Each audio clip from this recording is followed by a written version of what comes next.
안 배워서, 예, 오늘은 잘 나오셨나 이렇게 두리번 봤는데, 잘 나오셔가지고 정말 감사드립니다. 예. 참 사람 마음이 묘한 게, 그죠? 강의를 하는데, 사람이 점점 줄어요. 그러면 강의할 맛이, 예, 안 나요. 희한하죠? 네. 자, 올라오다 보니까 플랜카드가 하나 새로 이렇게 멋있게 붙여져 있던데, 설악산 가시기로 하셨나 보네요. 그죠? 이번에 저희는 빠지게 돼서 얼마나 다행인지 좀 부끄럽지만, 예, 내심 한편으로는 또 안심이 좀 됩니다. 예. 자, 벌써 일곱 번째 강의죠? 네, 일곱 번째 강의인데, 경전의 숲 강의를 이번에 불교 경전이 뭐 8만 대장경이라고 할 정도로 아주 넓고 크니까 그 경전의 숲을 길을 잃지 않고 잘 어떻게 찾아다닐 수 있을까? 그 고민 끝에 여러분들하고 부처님의 가르침을 지금 열심히 배워보고 있습니다.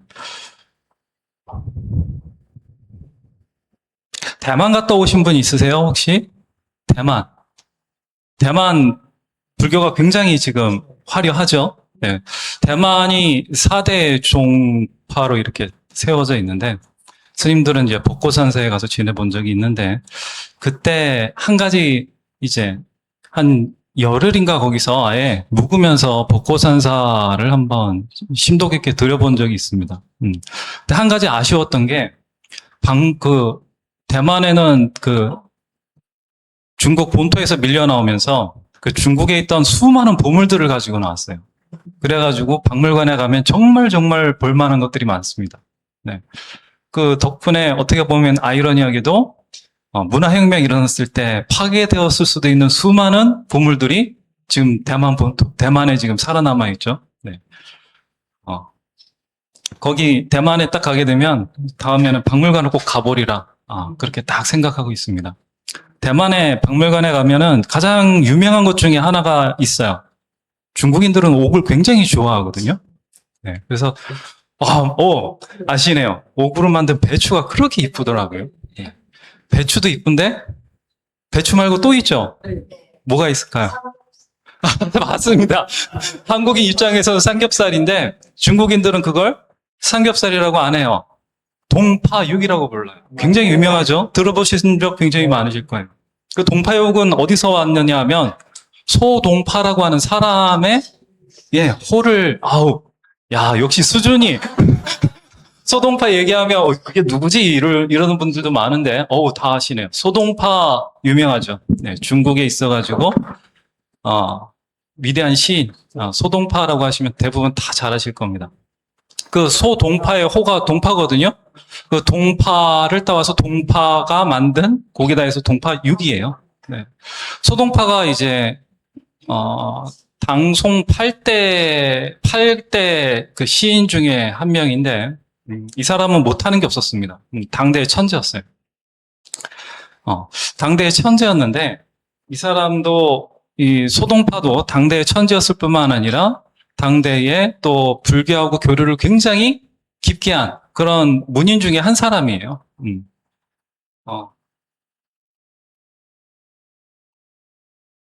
40살 때 이 사람이 자기하고 반대되는 정치적인 숙적들에 의해 가지고 모함을 받습니다. 모함을 받아가지고 자기가 쓴 시를 워낙 잘 쓰니까 그 시 중에 황제와 조정을 이렇게 비난하고 모욕하는 그런 뜻이 담겨져 있다 그래가지고 잡혀가요. 잡혀가가지고 한 130일 정도 되는 기간 동안 고문을 무지하게 받습니다. 그리고 사형을 시켜라 그래가지고 죽을 뻔했는데 다행히 이 사람의 재능, 시를 너무 아꼈던 황태후라든가 혹은 수많은 사람들이 진정서를 넣고 많은 배려를 해가지고 죽지 않고 유배를 가요. 유배를 가는데 거기가 항주로 처음에 유배를 가게 됩니다. 말이 이제 관직을 받긴 하는데 한직 중에 한직이라 아무 의미 없는 관직을 딱 받아가지고 유배를 샥 하고 가게 됩니다. 유배를 딱 갔는데 거기에 가보니까 황무지인 거예요.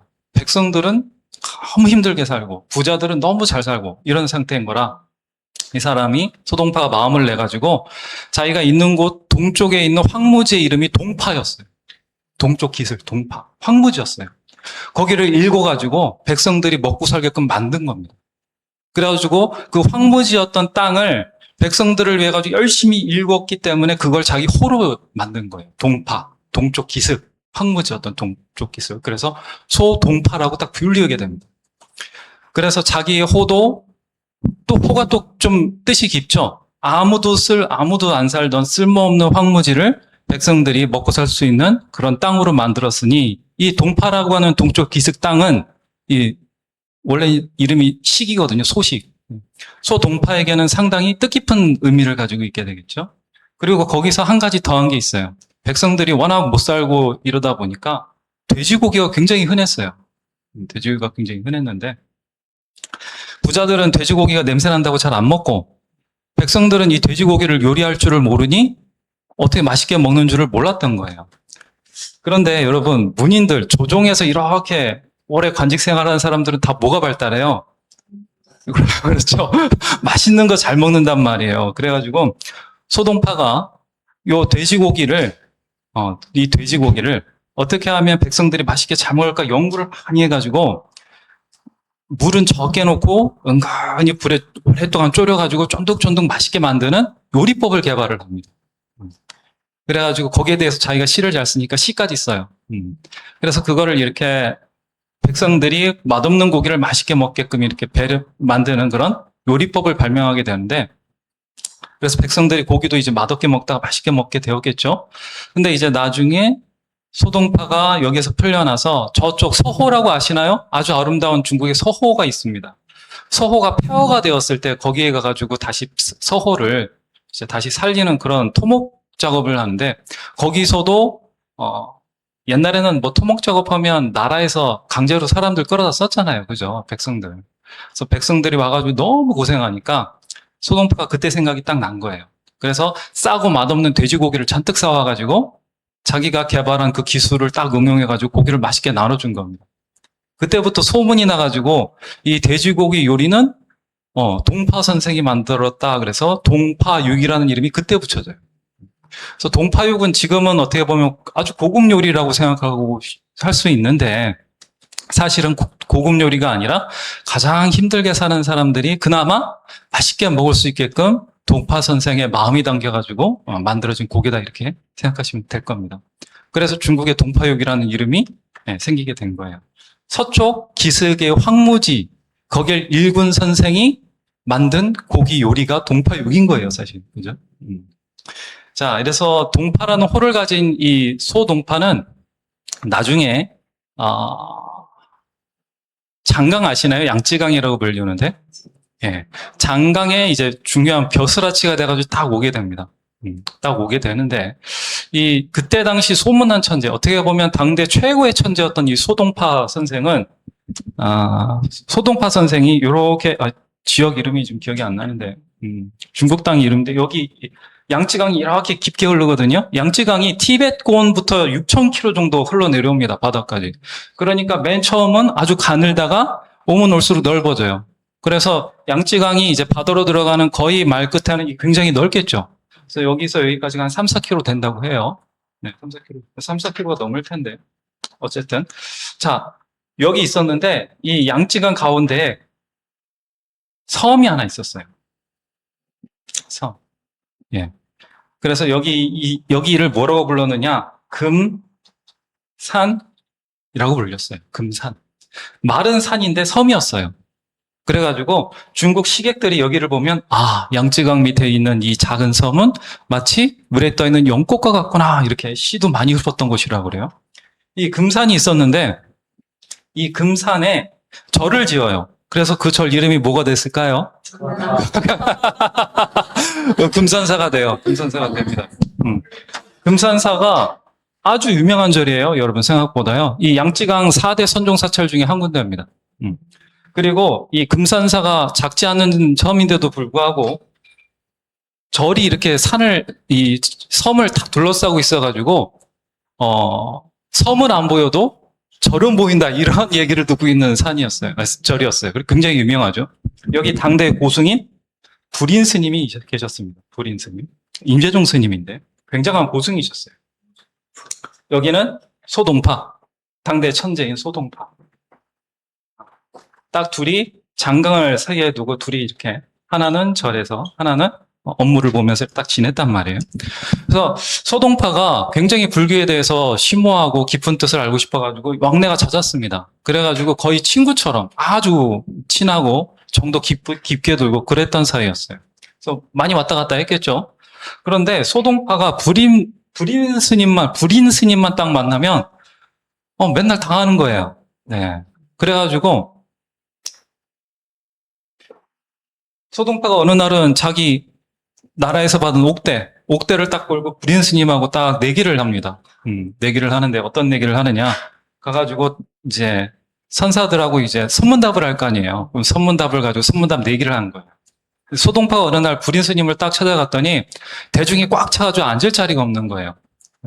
그래가지고 요때다 해가지고 소동파가 스님, 저 앉을 자리가 없으니 스님의 몸을 사대를 내 의자로 삼아서 앉으면 어떻겠습니까? 딱 이렇게 한 수 딱 던진 거예요. 자기 나름대로 이제 딱 무서운 무기를 딱 준비했다 생각해가지고 딱 칼을 꺼낸 거죠. 그랬더니 불인 스님이 그 소리를 듣자마자 이렇게 쳐다보면서 뭐라고 그랬을까요? 그렇죠. 우리 계속 공부 배웠죠. 불인 스님이 딱 소동파를 쳐다보면서 모든 것이 공한데 그대는 어디에 앉으려고 하는가? 딱 이렇게 대답을 한 거예요. 4대가 있다고 했는데 불인 스님은 다 공하다 이렇게 받아친 거예요. 그러니 소동파가 이겼어요? 불인 스님이 이겼어요? 예, 앉을 데가 없잖아요. 어디 4대에 앉겠다 그러면 4대도 공한데 앉을 데가 없어지잖아요. 그래서 소동파가 울그럭불그럭 하다가 어떻게 해요? 옥대를 딱 풀어놓고 갑니다. 그 옥대가 지금도 금산사에 있다고 그래요. 네. 이 금산사가 지금은 양쯔강 물주기가 바뀌어가지고 이게 북쪽으로 바뀌어가지고 지금은 육지와 접해져 있어요. 근데 그때는 배 한 대 있었다고 해요. 자, 소동파가 맨날 불인 스님한테 이렇게 당했는데 좀 속이 분하단 말이에요. 아무리 고승이지만 자기도 희대의 천재인데 시도 어마어마하게 잘 쓰고. 그래서 어느 날 이제 가르쳐준 수행대로 앉아가지고 좌선을 탁 하고 있는데 그날따라 선정의 맛을 본 거예요. 마음이 너무 고요해지고 불인 스님이 얘기했던 이런 공이라는 경제가 이런 거구나 이렇게 생각을 하고 시를 쫙 씁니다. 시인이니까 자기 경제를 딱 써가지고 불인 스님한테 자기 시종을 시켜가지고 불인 스님한테 딱 보내요. 야, 이 시 좀 스님한테 갖다 드려봐라 하고 자랑하는 거죠. 이제 불인 스님하고 워낙 친하기도 하고 하니까. 근데 마지막 구절이 이거예요. 시를 다 쓸 수가 없으니까 마지막 구절이 핵심인데 마지막 구절에 8가지 바람이 불어와도 흔들리지 않고 누가요? 내가 선정의 맛을 딱 보니 나의 경지가 이제 깊어져가지고 8가지 바람이 사방 팔방에서 바람이 불어와도 나를 어떻게 할 수 없다? 나를 더 이상 흔들거나 움직이게 할 수 없다 이렇게 표현하고 있는 거죠. 자신만만하죠? 황금 연꽃 위에 단정히 앉아 있노라 하고 딱 보낸 거예요. 보통 황금 연꽃 위에 누가 앉아 있어요? 자기의 경지가 어느 경지다? 부처님의 경지다. 딱 보낸 거예요.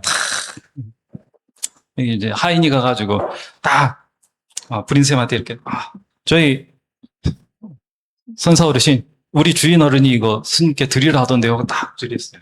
네. 그랬더니 한번 불인 스님이 딱 펼쳐보더니 딱 한마디 했어요. 뭐라고 그랬을까요? 네. 한마디 하더니 그걸 딱 해서 이거 갖다 줘 하고 딱 줬어요. 뭐라고 했을까요? 밑에.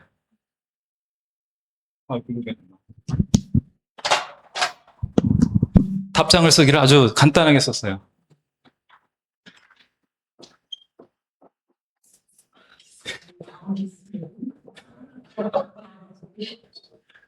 방귀 소리. 네 시는 뭐다? 방귀 소리다. 딱 보낸 거예요. 당대 최고의 시인한테 방귀 소리다 딱 이렇게 보내가지고 준 거예요. 여기 갖다 주면 알 것이다 하고 딱 줘버렸어요. 딱 받아봤더니 소동파 얼굴이 어떻게 돼요? 이거는 시인의 자존심을 제대로 건드렸죠. 나의 시 하나면은 1,000만 금을 주고 사가는데 내 시가 뭐라고? 방귀소리라고. 이게 문제가 아니라 나의 시가 지금 방귀소리가 됐잖아요. 소동파가 얼굴이 있는 대로 찌그러지고 화가 머리끝까지 치솟아가지고 당장 달려나가가지고 어디로 갔을까요? 그래요. 금산사가 근데 그때 당시 어디 있었다고요? 예, 양치강 가운데 있었잖아요. 그냥 갈 수 없어요. 네, 그 강가로 달려 나와가지고 야 배야 빨리 와라 해서 배를 관리니까 배를 빨리 떼라 해가지고 관리니까 배를 하나 얼른 구해가지고 배를 열심히 저어가지고 마구 달려갔어요. 예. 얼마나 빨리 갔을까요? 그냥 천천히 가자 이랬을까요? 빨리 이랬을까요? 한시라도 빨리 가자 이랬을 거 아니에요. 그 얼굴이 시꺼매져가지고 그랬더니 무지하게 빨리 저어갔겠죠. 딱 도착을 했더니 금산사 문은 굳게 닫혀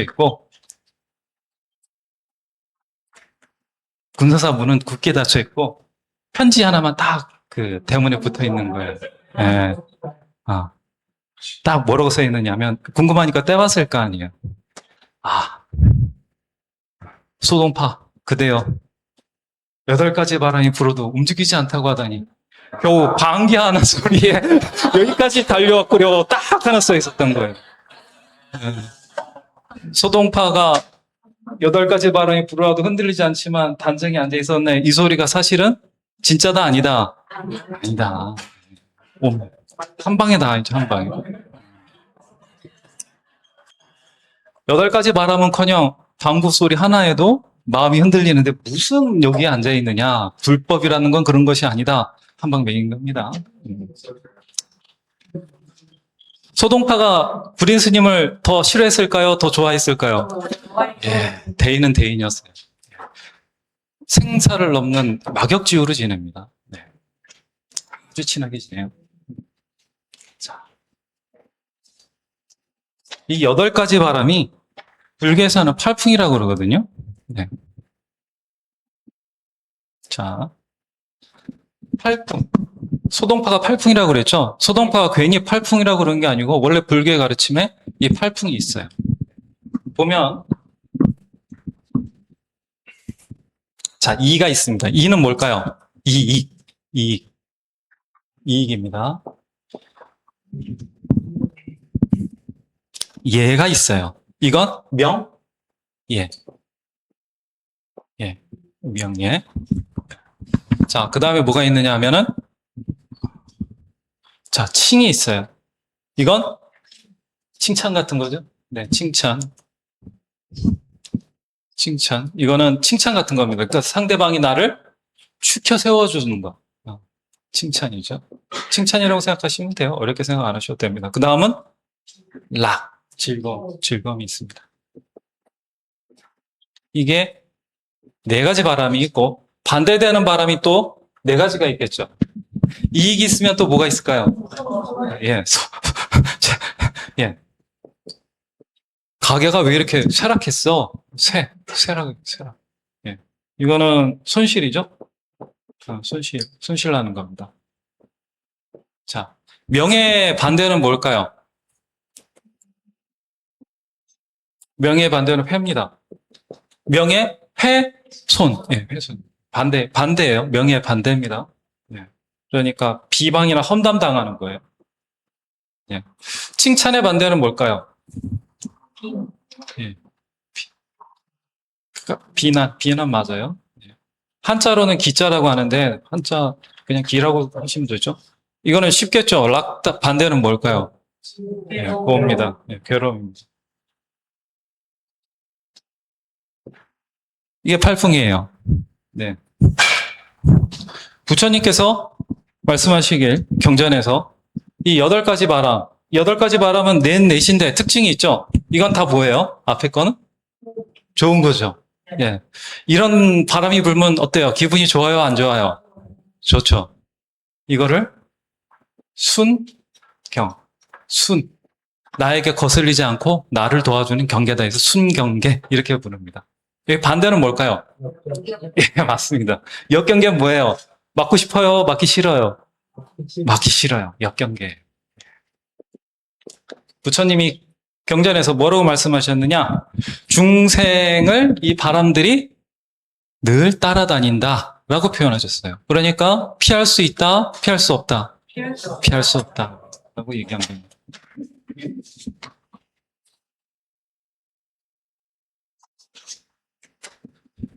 열반경에 보면 이런 얘기가 있어요. 어느 날 부자가 이렇게 있었는데 이 부자에게 아주 아름다운 공덕천이라는 여자가 찾아와요.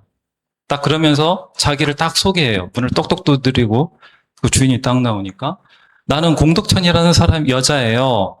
나를 집 안에 들이시면 집의 이익과 명예와 그리고 사방에서 당신을 칭찬하고 떠받들고 즐거움이 계속 늘어날 거예요. 그러니까 저를 집 안에 들이시겠어요? 라고 물었어요. 여러분 같으면 yes, no? yes. 그죠? 당연히 yes죠. yes 해가지고 어휴 어서 오시오 딱 이랬는데 뒤에 누가 슬그머니 따라 들어오려고 그래요. 봤더니 시커먼 옷을 입고요. 얼굴이 무시무시하게 생기고요. 보기만 해도 겁이 나는 여잔데 이름이 암흑천이래요. 이름도 참 무섭죠? 암흑천인데 아니 잠깐 나는 공덕천을 들어오라고 그랬지 당신을 들어오라고 한 적이 없는데 왜 따라 들어오시오 딱 하니까 네, 암흑천이 이렇게 보더니 우리는 자매예요.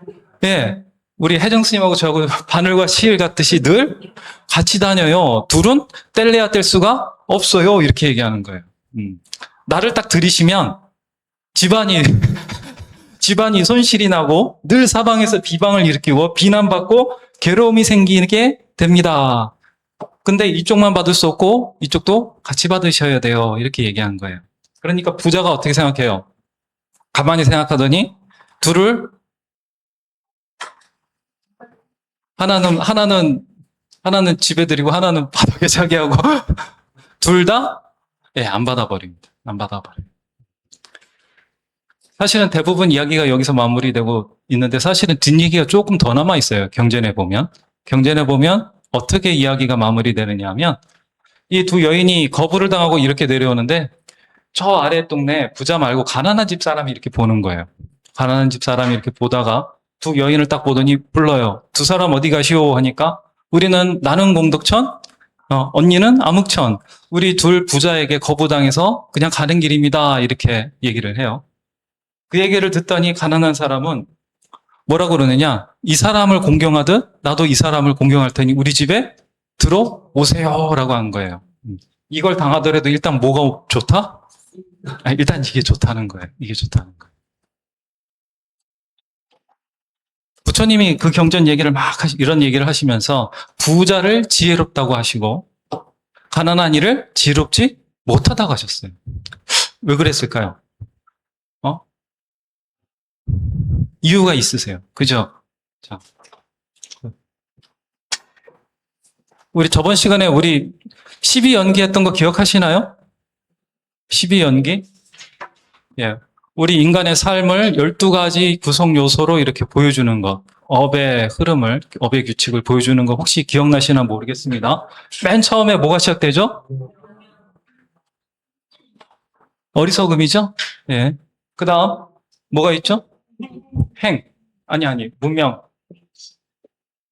행은 과거에 내가 만들어 놓은 업들, 조건들이죠. 이 조건에 의해서 뭐가 만들어진다고요? 식. 이해하기 어려우시면 그냥 영혼 정도라고 생각하시면 된다고 말씀드렸어요. 자, 이 영혼이 인연에 따라 가지고 엄마 뱃속에 쏙 들어와요. 네. 그럼 뭐가 생길까요? 자, 식이 딱 들어오게 되면 뭐가 생길까요? 아기가 딱 이제 영혼이 딱 들어왔어요. 그러면 이 영혼은 영혼 불멸의 영혼이 아니에요. 이 조건에 따라서 생긴 영혼일 뿐이에요. 그죠? 이 영혼이 갖추고 있는 조건들이 있겠죠. 무언 할 수 있고 무언 못하고. 거기에 따라서 물질적 요소들과 정신적 요소들이 그 안에 딱 갖춰져요. 애기들이죠. 그죠? 이게 갖춰진 뒤에 뭐가 일어날까요? 그렇죠. 이제 눈, 코, 입이 이제 갖춰지겠죠? 눈, 코, 입이 갖춰진 다음에 응애하고 태어났어요. 세상에 딱 만들어지게 되면 그때부터 뭘 만나게 돼요? 세상과 만나게 되면서 부딪히겠죠. 물질을 보게 되고 바람을 느끼게 되고 맛을 보게 되고 촉감. 촉은 만남이에요. 그러니까 만나게 된단 말이에요. 엄마 뱃속에서 만나지 못했던 여러 가지들을 색깔도 만나게 되고 맛도 만나게 되고 이런단 말이에요. 자, 촉을 받게 되 만남이 있게 되면 그다음부터 느낌을 받게 됩니다. 그 느낌을 이제 받게 되는데 여긴 까칠한 느낌, 부드러운 느낌 이런 게 생기겠죠. 자, 까칠한 느낌과 부드러운 느낌이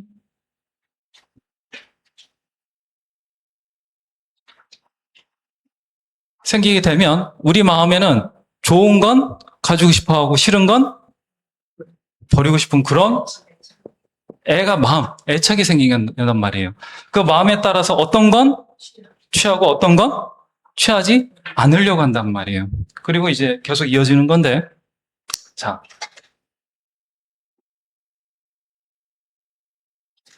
느낌까지는 자동이죠. 그죠? 우리는 뭐 눈만 뜨면 바로 어떤 대상을 보게 되고 그 대상에 대해서 느낌을 받게 돼요. 그죠? 근데 여기부터는 어때요?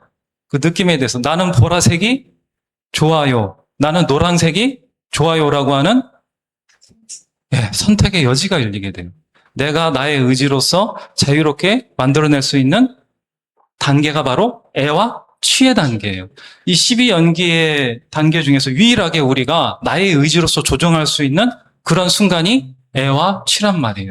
내가 좋아하는 것, 그리고 내가 그걸 좋아하는 걸 가지려고 하는 것. 이 두 가지 중에서, 이 두 단계에서 이 팔풍은 그럼 어디서 일어나느냐? 바로 이 애와 취에서 일어나는 겁니다. 애와 취에서 일어나는 거. 여기서 내가 선한 마음을 일으켜가지고 이쪽 바람을 만들어낼 수도 있고, 악한 마음을 일으켜가지고 내가 원하는 것, 취하는 것을 이걸 일으킬 수도 있어요. 그죠? 그런데 이걸 좋은 걸 일으키든 나쁜 걸 일으키든 이 바람은 12연계에서 벗어나요? 벗어나지 않아요? 벗어날 수가 없어요. 생멸하는 업이 만들어져요. 그러니까 이 12연계의 흐름 속에서 12연계의 대빵이 뭐예요? 무명, 어리석음이란 말이에요. 이 어리석음이라고 하는 이 시스템 안에서 돌기만 하지 이 시스템을 벗어날 수가 없게 되는 거예요. 그러니까 내가 인간의 입장에서, 중생의 입장에서 좋은 것이건 나쁜 것이건 부처님이 보기에는 다 무명이라고 하는 이 시스템 안에 갇혀서 자자리 돌기를 계속하고 있는 것이기 때문에 지혜로운 것이 아닌 거예요. 이해하시나요? 순경계가 온다 한들 또는 역경계가 온다 한들 그거는 다 이 안에서 돌아다니면서 어둠을 강하게 만들어주는 그런 것밖에 안 된다고요. 이 부분 이해하시나요? 조금 어렵나요? 아니요. 예, 이해하시죠? 예. 자, 이 애라고 했을 때 우리는 내가 좋아하는 것만 생각하죠. 애착을 가진다. 애착. 이것만 좋아한다고 하는데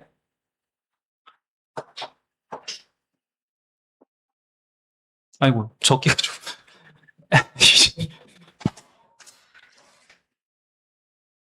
애라고 그랬을 때는 가래라고 그래가지고 가래라고 하거든요. 목이 타는 것처럼 느껴지는 것.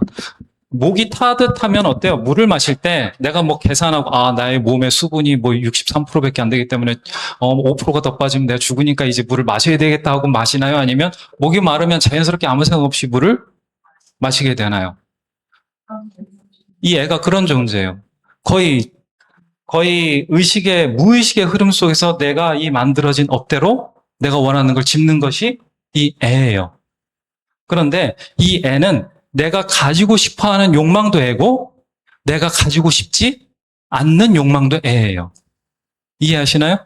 내가 어떤 거를 원하는데, 그것도 애지만, 반대로 내가 그게 없어야 되겠다라고 하는 것도 애예요.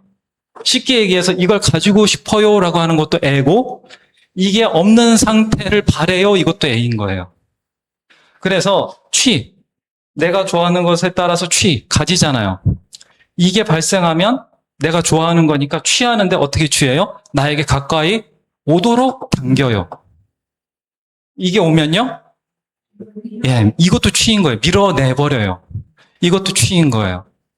취도 두 가지 작용이 있습니다. 그러니까 가래라고 해서 무조건 당기는 것만 아니고 취라고 해서 무조건 당기는 것만이 아니에요. 있는 것도 있는 것 어떤 것이 있었으면 바라는 것도 애고 어떤 것이 없었으면 바라는 것도 애예요. 나에게 가까이 있었으면 하는 것도 취지만 내가 원하는 걸 취하는 것이지만 나에게 없었으면 하고 밀어내는 동작도 취에 속해요. 자, 그래서 우리는 보통 팔풍이 일어나면 이것은 어떻게 해요? 원해서 끄집어 당기려고 하고 이건 어떻게 해요? 네, 이건 싫어하는 마음으로서 밀어낸단 말이에요. 이 작용, 이 바람에 따라서 우리의 중생은 이 바람에 따라서 어떻게 사는 거예요? 라풀 거리면서 사는 거예요. 바람에 따라서 중생이 흘러다니는 거예요. 중생이 이 바람을 잘 이용하는 거예요. 바람에 따라서 중생이 이 윤회의 세계를 그냥 흘러다니는 거예요. 그러니까 이것은 파도예요, 바다예요. 파도일 뿐이. 자, 이게 팔풍입니다. 그래서 이 팔풍의 작용이 바로 애와 취에서 어떻게 안 좋은 업을 만들어내는가의 이 모습인 거예요. 그죠?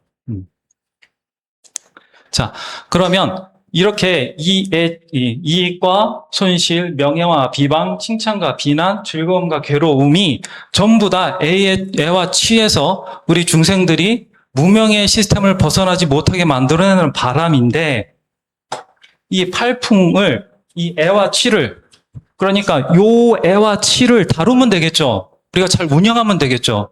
그죠? 이 운영하는 방법을 부처님이 가르쳐 주셨는데 그게 뭐예요? 사성제예요. 그래서 부처님이 깨달음을 딱 이루시고 나서 5비구한테 딱 가가지고 맨 처음 초전법륜을 딱 굴리시거든요. 맨 처음 법의 가르침을 딱 펼치기 시작하세요. 근데 그때 법을 펼치실 때 이 5비구에게 가르쳐 준 게 연기법인가요? 공이 무엇인가에 대해서 가르치셨나요? 개가 무엇인지 가르쳐 주셨나요? 아니에요. 뭘 가르치셨어요? 사성제를 가르치셨어요. 사성제를. 그래서 사성제는 12연기 중에서 어디를 핀포인트 타격하고 있는 거예요? 애치. 왜 애치를 타격하고 있다고요? 우리가 스스로의 노력으로 바꿀 수 있는 지점은 어디뿐이라고요? 여기뿐인 거예요. 여기 내가 만나기 싫다고 색깔을 내가 부딪히기 싫다고 안 부딪힐 수 있나요? 딱 눈 뜨면 바로 부딪히죠? 거기에 대해서 노란색이에요, 빨간색이에요, 어떤 느낌 대상을 받아들이는 거 우리가 자유의지로 어떻게 못하죠? 여기에 들어오게 되면 그게 가능해집니다. 근데 보통은 여기에 들어오게 되면 자유의지대로 활동하나요? 아니면 조건 지어진 대로 무의식적으로 움직이게 되나요? 무의식적으로 움직이게 되는 거예요. 여기가 기회인데, 사실 여기가 기회인데, 이 유일한 내가 나의 자유의지로 한번 해볼 수 있는 장소는 여기뿐인데 사실 여기라고 하는 장소를 우리는 무수하게 그냥 팔풍에게 자리를 그냥 내주고 있는 거예요. 칼자루를 우리가 줘야 되는데 누구에게 내주고 있다고요? 이 팔풍에게 내주고 있는 거예요. 이것들은 실체가 있어요, 없어요? 없어요. 이게 늘 있나요? 쇠락이 있나요? 왔다 갔다 하는 존재들일 뿐이에요. 왔다 갔다, 생겼다 말았다 하는 것은 주인이에요, 손님이에요? 손님들이 와가지고 누구 행세를 하고 있는 거예요? 주인 행세를 하고 있는 겁니다. 그래서 부처님이 사성제를 얘기하신 것은 손님에게 자리 그만 내주고 무슨 노릇하라고요? 주인 노릇하라고 하시는 겁니다.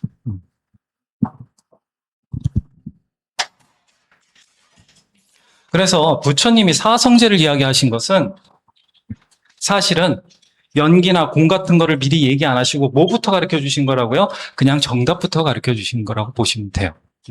이 정답이 이거니까 이제부터 문제 이렇게 풀어보면 틀리지 않을 거야 라고 이렇게 가르쳐 주신 거란 말이에요.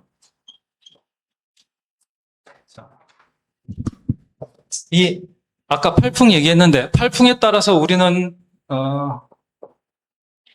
고가 생기게 되는데 고를 누가 만드나요? 네. 내가 어떻게 만들죠? 온갖 것을 내가 스스로 모아요. 돈을 모으면 돈을 모으고, 다 장가 가는데 나도 예쁜 여자 한번 만나고 싶다. 아니면 좋은 남자 만나고 싶다. 온갖 것을 다 끌어모아요. 집을 가지고 싶네. 집도 모으고 나의 삶은 오로지 뭐 하는 삶이에요? 모으는 삶이에요. 모으는 것들이 뭘 만들어내느냐? 온갖 고통을 만들어내요. 그래서 이 고라고 하는 것은 결국 고를 만들어내는 그것은 집인 거예요. 이 집이 뭐예요? 이 애. 좋아하는 것을 끌어당기는 거란 말이에요. 그러니까 이 고는 결과예요? 원인이에요? 결과. 원인은 뭐예요? 이거 내가 다스리지 않아서 그렇다고요. 그냥 무의식에 탐하고 진에게 자리를 내줘서 팔풍이라고 얘기하는 거죠. 그거 똑같아요. 팔풍에게 자리를 내줬기 때문에 결과가 만들어지는 거예요. 이것을 멸할 방법이 있다 없다? 부처님은 있다라고 하셨어요. 자, 어떤 방법으로요? 내가 이야기한 올바른 길을 따라서. 자, 멸은 원인이에요? 결과예요? 결과죠. 도는요? 이걸로 인해서 이게 일어나는 거예요. 이거 원인입니다.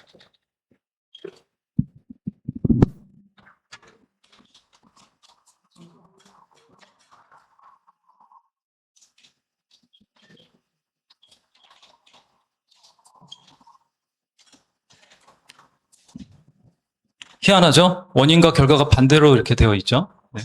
자, 부처님을요, 경전에 보면 부처님을 부르는 수많은 이름들이 있습니다. 그 중에 아주 재미있게 제가 생각하는 게 있는데, 바로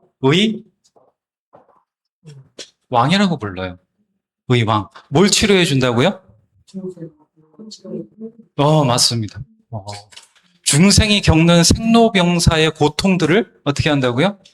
치료해주는 그런 분이라고요.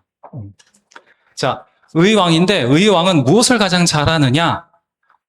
어떤 사람이 아프면 그 사람이 아픈지 안 아픈지 뭘 할 줄 안다고요? 진단을 정확하게 내린다. 진단을 정확하게 내린다. 두 번째는 진단을 하고서 그 병의 원인을 정확하게 있는 그대로 보신다. 자, 진단, 이 사람 아프네요. 어디가 아프네요? 왜 아프네요? 여기까지 정확하게 알아보신단 말이죠. 네.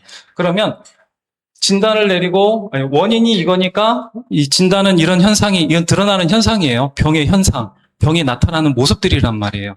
이 병이 왜 나타난다 하는 그 병의 원인들을 지금 밝혀낸 거예요. 자, 원인을 밝혀냈는데 이 병이 나을 수 있다 없다를 어디서 얘기해 주는 거예요? 나을 수 있다 없다. 나을 수 있다 없다. 자, 이거는 완치죠? 치료가 가능하다. 이 도는 그럼 뭘까요? 여기 진단서 있습니다. 아니, 진단서가 아니라 처방전입니다. 처방전.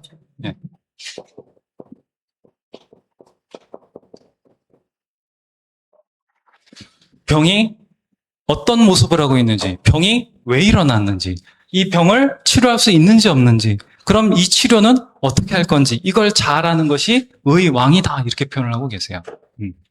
자,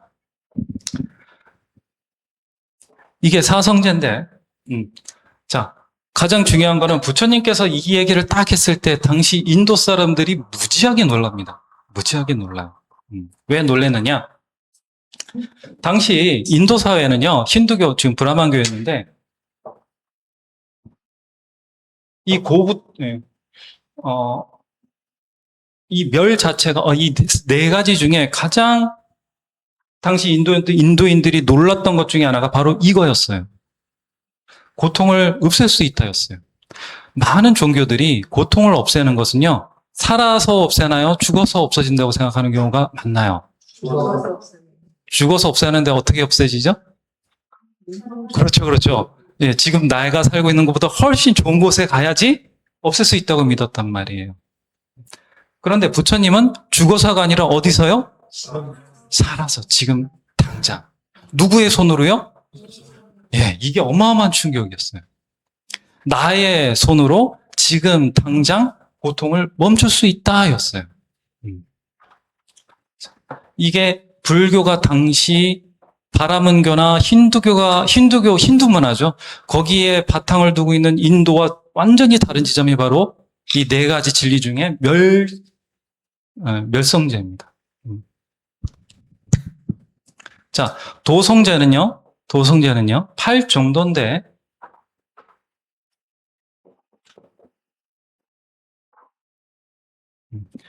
도성제는 8 정도인데, 이 도성제는 당시 사람들이 보기에도 아주 또 희한한 치유 방법이었어요. 이 도성제는 이제 이따가 말씀드릴게요. 그러니까 잠깐 놔두고요.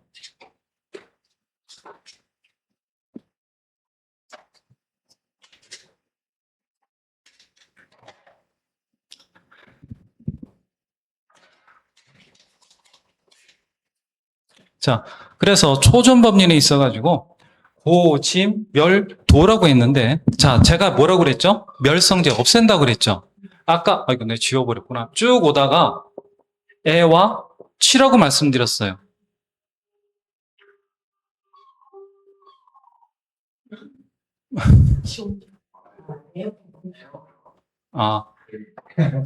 네. 애와 치라고 말씀드렸어요. 그죠? 이 애는 내가 받고 있는 생존을 위해서 하는 여러 가지 상황 속에서 이 애와 치는 내가 주도를 하던 주도를 하지 않던 뭘 만들어내는 거예요? 예, 업을 만들어내고 있는 거예요. 그죠? 근데 멸이라고 말을 하다 보니 이 업을 없앤다고 생각을 하는 경우가 많아요. 그죠? 근데 없애는 게 아니에요. 이 한자를 멸로 한다는 건데, 멸은 뭘 없앤다는 거예요? 고를 없앤다는 거예요.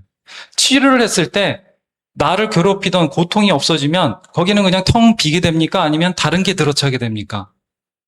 원래 내가 가지고 있어야 될 건강한 몸과 정신이 만들어지죠? 병원에 가서 내가 고통의 원인과 고통을 치유하게 되면. 이 멸은요, 애와 치를 사실 끊는다는 게 아니에요.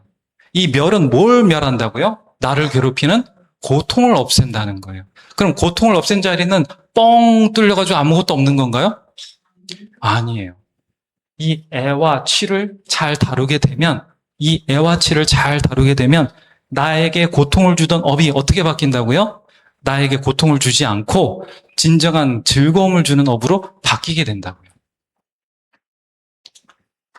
그래서 8정도를 보시게 되면은요, 8정도를 보시게 되면 정견, 정사유, 정어, 정견, 올바른 견해죠. 정사유는 올바른 생각이죠. 정어는 올바른 말이죠. 정업은 올바른 행동입니다. 그죠? 정명은 올바른 생계 수단이고요. 이렇게 쭉 나가게 되는데 이것들이 다 업을 끊는 겁니까? 아니면 가장 좋은 이상적인 업을 만들라는 겁니까? 정어가 말을 끊는 게 아니죠. 우리가 진짜 만들 수 있는 최고의 업 중에 신고의 3업, 말로 짓는 업 중에 말로 짓는 업을 어떻게 하라고요? 이 애와 치를 잘 다루는 그런 방식으로서의 말을 하라는 거죠.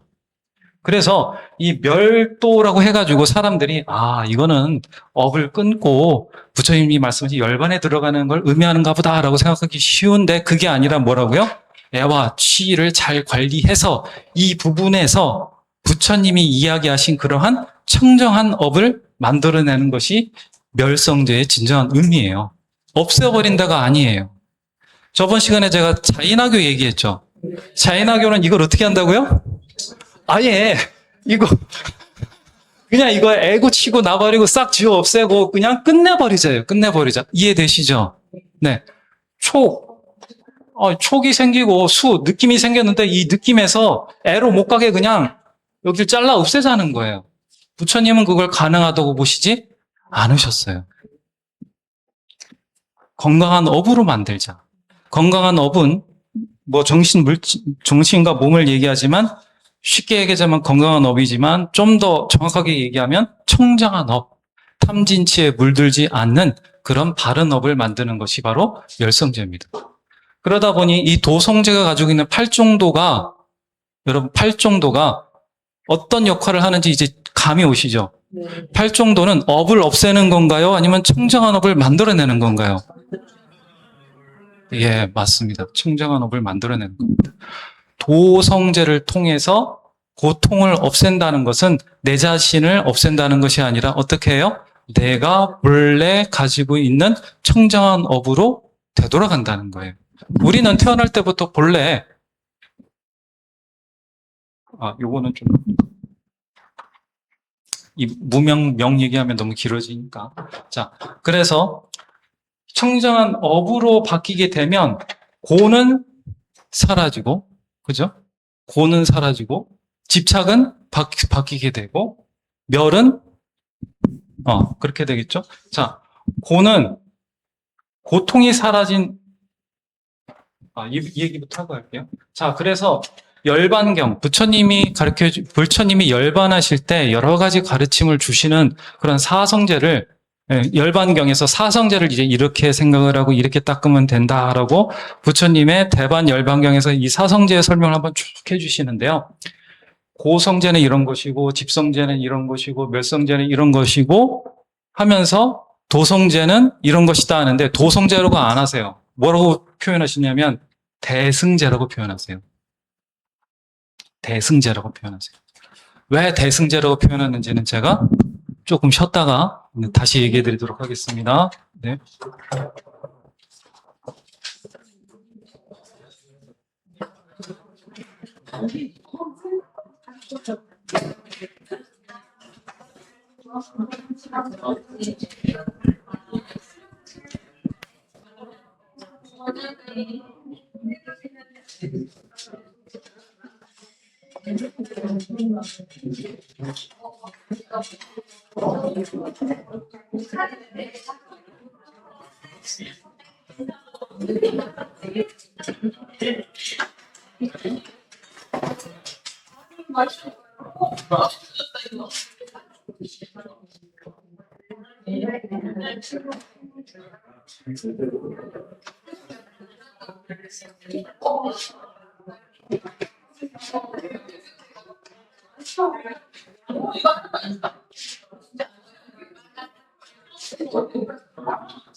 수박좀 주십시오.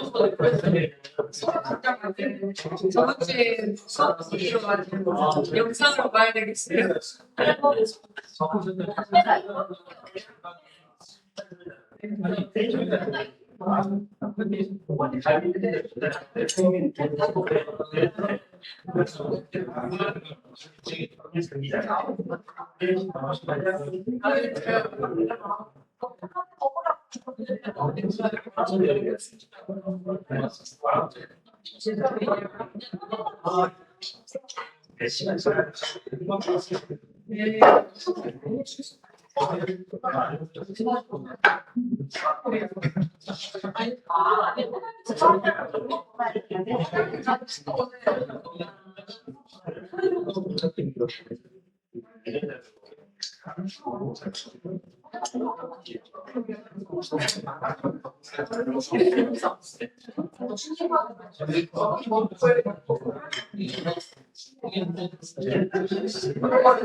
아, 이거 진짜 살구라고.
홍도 같이 나는 홍도.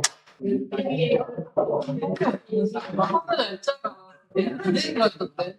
훨씬 이랬는데요.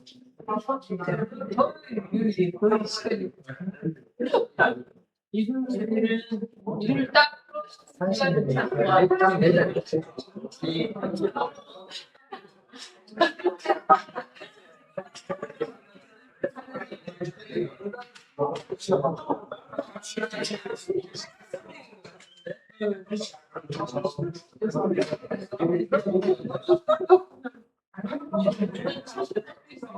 그때는 이번에는 상대. 오늘 한번 하시는 게 한번 진짜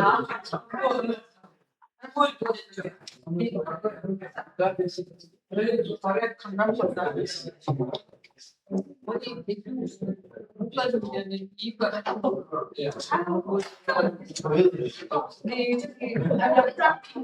주말 자, 천천히 시작해 볼까요?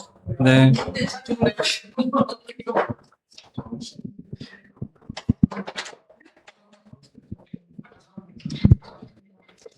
연상 연진 연장 8 정도.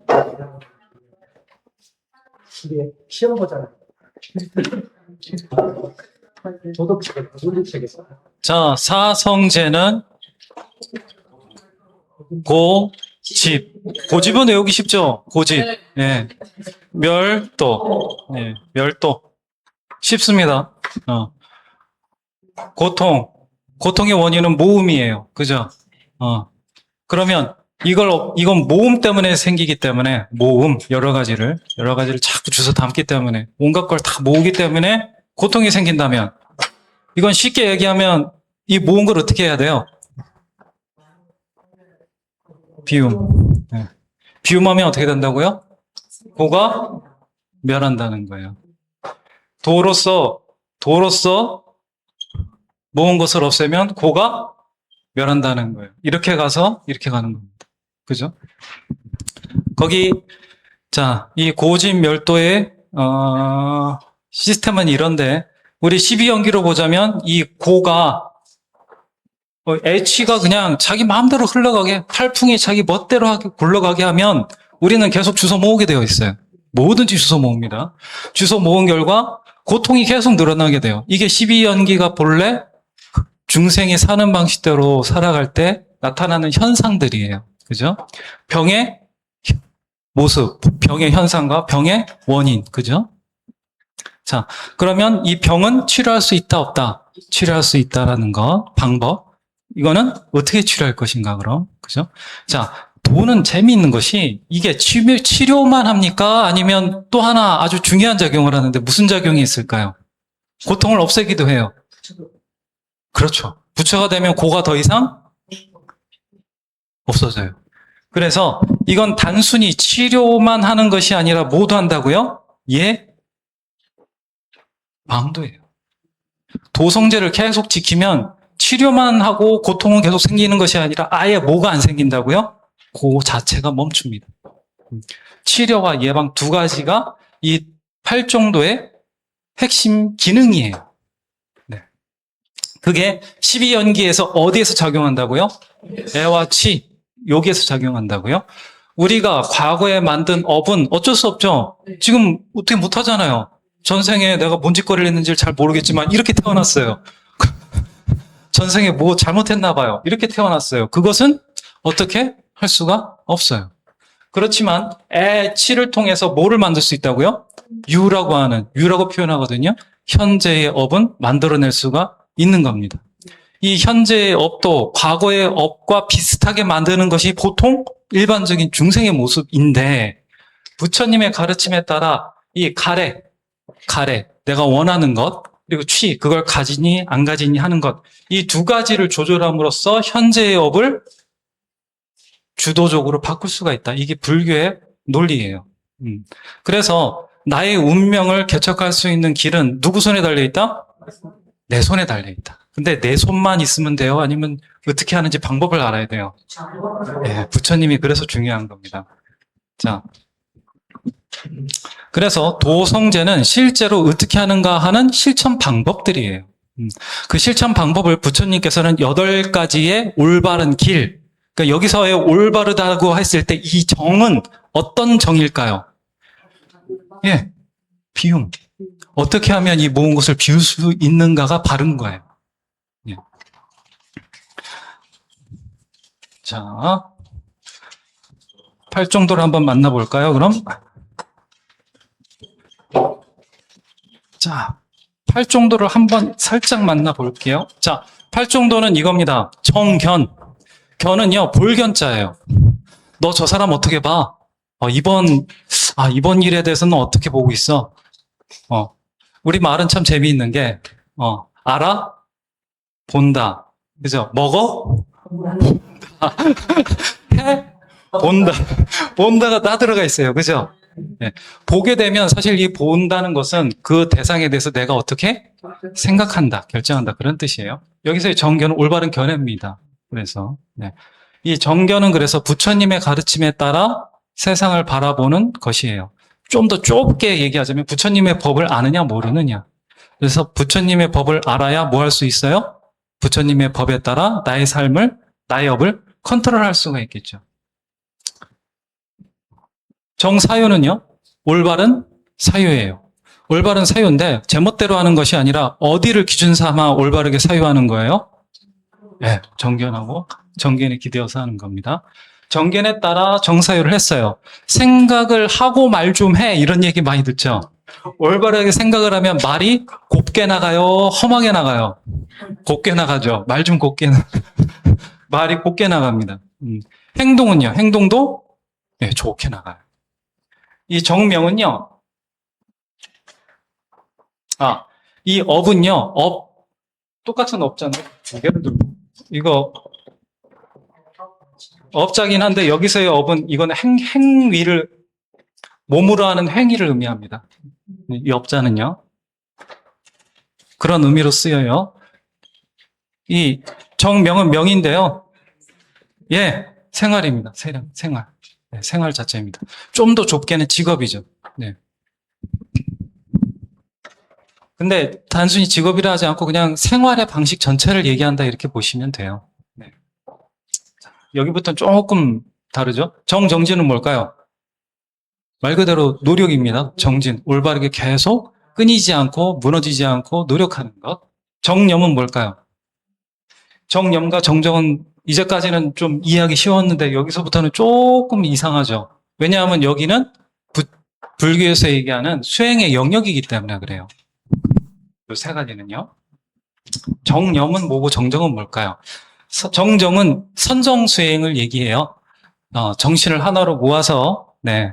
정신을 하나로 모아서 우리가 알고 있는 이 중생의 마음 말고 원래 진리의 마음을 알기 위해서 고요한 곳으로 깊이 들어가는 것. 이 선정수행이거든요. 선정은 많이 들어보셨을 거예요. 정념은 뭘까요?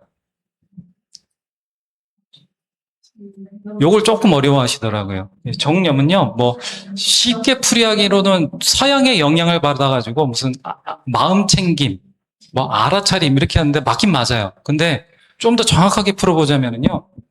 의도적으로 어떤 대상에 대해서 분명하게 내 마음속에 잊지 않고 이렇게 가지고 있는 상태를 의미해요. 네.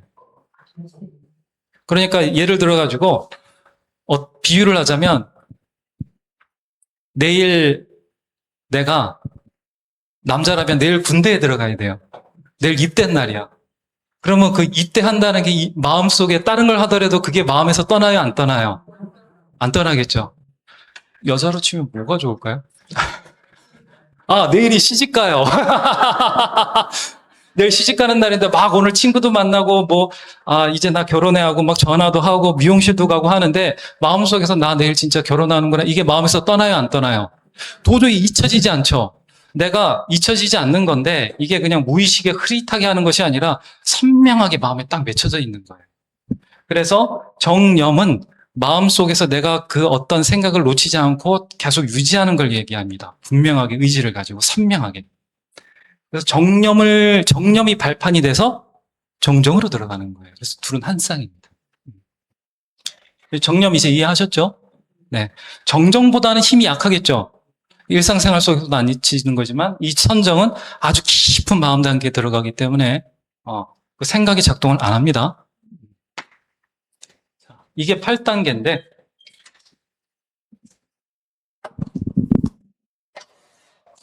자, 어제 배운 그 업적인 측면에서 8정도를 한번 풀어드려 볼게요. 자, 부처님께서요,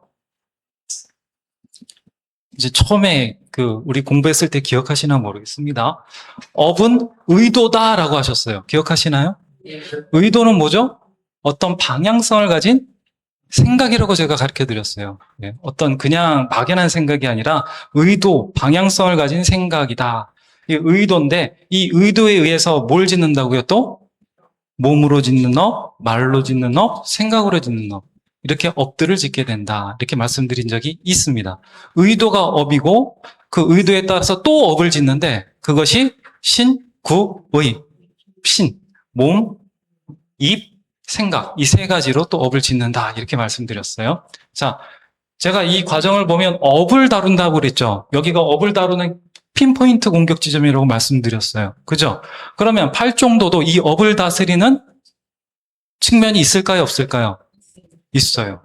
사유는 어디에 해당하죠? 사유. 신구의 3업 중에 예, 의업. 정업, 말은요? 구업입니다. 정업은요? 이건 행동이라고 말씀드렸죠. 몸으로 행동하죠. 신구의 3업입니다. 신구의 3업이에요.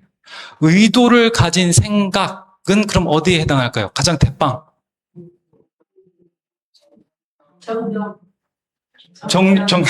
이거는 놓치지 않는 거고요. 네, 의도를 가진 생각, 부처님의 가르침에 따라서 살려고 하는 것, 정견. 항상 부처님의 가르침 쪽으로 몰고 가려고 하는 것, 네, 정견입니다. 이게 의도에 해당돼요. 그래서 이 정견은 부처님의 가르침을 상징합니다. 그래서 얘는 늘 무슨 노릇을 할까요? 이 나머지 녀석들을 다, 예, 야, 이쪽으로 가야 돼, 이쪽으로 가야 돼. 대장 노릇을 하는 애예요. 대장 노릇. 대장이라고 보시면 돼요. 자, 신구, 의는 개인적인 것들이죠. 어떻게 보면. 나의 업들이죠. 근데 정명은 나의 직장 생활, 삶의 형태라고 그랬어요. 보통 직장이나 삶의 형태는 나 혼자 합니까? 아니면 타인하고 늘 세상하고 같이 합니까? 여기는 개인의 업이 세계라고 한다면 이 정명은 그럼 뭘 다뤄야 된다는 거예요? 네, 남과 함께 만들어내는 공동의 업을 다루라는 얘기예요. 자, 이걸 다스리는데 오늘 잠깐만 하고 말아야 돼요? 아니면 계속 다스려야 돼요? 그렇죠. 계속 다스려야 되는 거예요. 그죠? 그러면 이 정정지는 이 녀석은 이 아이들이 하다 말다 이것들이 계속 의업, 구업, 신업, 공동의업을 잘 다스릴 수 있는 뭘 제공할까요? 힘을 제공해주는 애예요. 힘을 제공해주는 녀석이에요. 예. 정념, 정정, 정정진도 마찬가지입니다. 정념과 정정진은요, 얘가 힘을 제공해준다고 한다면 얘네는 어떤 역할을 해줄까요?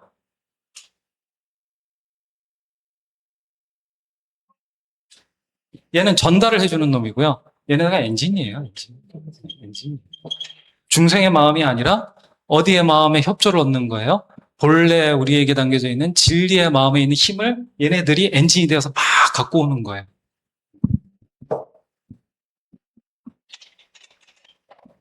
자, 그래서 부처님 그 경전에 보면 팔종도가 우리 사막 배운 거 기억나시나요? 사막? 부처님의 가르침을, 부처님의 깨달음이 있는데, 부처님의 깨달음을, 부처님께서 가르침으로 주셨다. 깨닫기 위해서 가르침을 주셨다. 이 가르침을 공부를 편안하고 쉽게 하기 위해 가지고 세 가지 분야로 나눴다. 그 세 가지가 뭐다? 계에 대한 공부, 수행에 대한 공부, 예, 지혜에 대한 공부다. 근데 나머지는 모르겠는데 지혜에 대한 공부는 처음부터 우리 거예요? 아니면 부처님 거예요? 부처님 거라고 그랬어요. 그죠? 부처님 거기 때문에 처음에는 내게 아니에요. 부처님의 지혜인데 이것도 다시 개정을 통해 가지고 뭘로 만들어야 된다? 내 것으로 만들어야 된다. 이렇게 말씀드렸습니다. 그래서 해학이 내게 아니기 때문에 반드시 어떤 방법을 동원해야 된다고요? 부처님 걸 먼저 듣고, 이해를 하고, 수행을 통해 가지고 내 걸로 만들어내야 된다고요. 그래서 문사수는 지혜를 만들어내는 방정식입니다. 자, 그러면 이 개정해가 가르침이라고 그랬는데 개정해 사막이 부처님의 깨달음을 배우기 위해서 가르침을 이렇게 세 개로 나눈 것이 개정해인데 이 세 개는 사실은 하나의 가르침에서 나왔기 때문에 이게 분류는 공부하기 쉬워가지고 분류했지만 다 똑같겠죠? 개에도 정과 해가 들어가 있을 것이고 이 수행 방법에도 개와 해학이 들어가 있을 것이고 해학에도 개와 정이 들어가 있을 거예요. 그죠? 그러면 이 가르침이 개정해라고 한다면 팔종도는 개정해에 들어갈까요? 아니면 개정해가 팔종도에 들어가는 걸까요?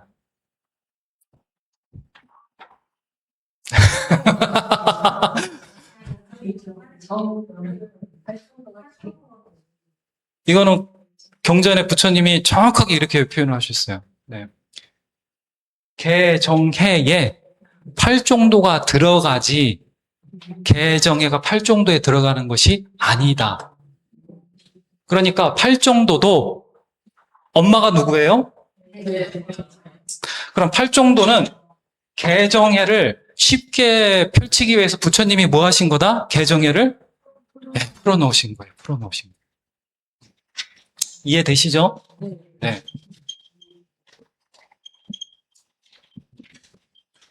자.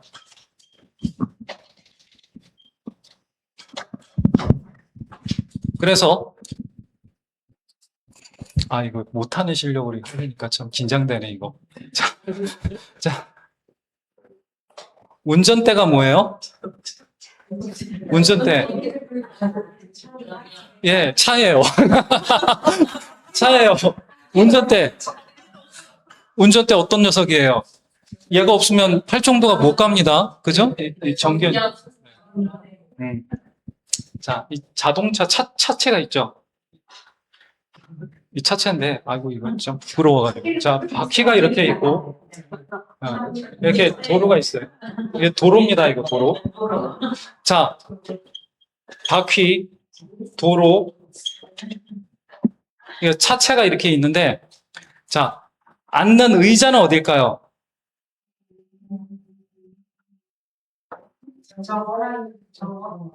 자, 사람이 내가 앉아가지고 팔종도를 막 운전해야 되잖아요. 운전대는 정견을 갖다가 딱 갖다 넣으면 돼요. 얘가 이제 운전대 따라서 뭐 하면 되고요. 좀 어려우니까 그럼 정사요, 정어, 정념은 개정해를 먼저 설명해 드려야 되겠다. 자, 해. 지혜는 이 중에 어느 걸까요?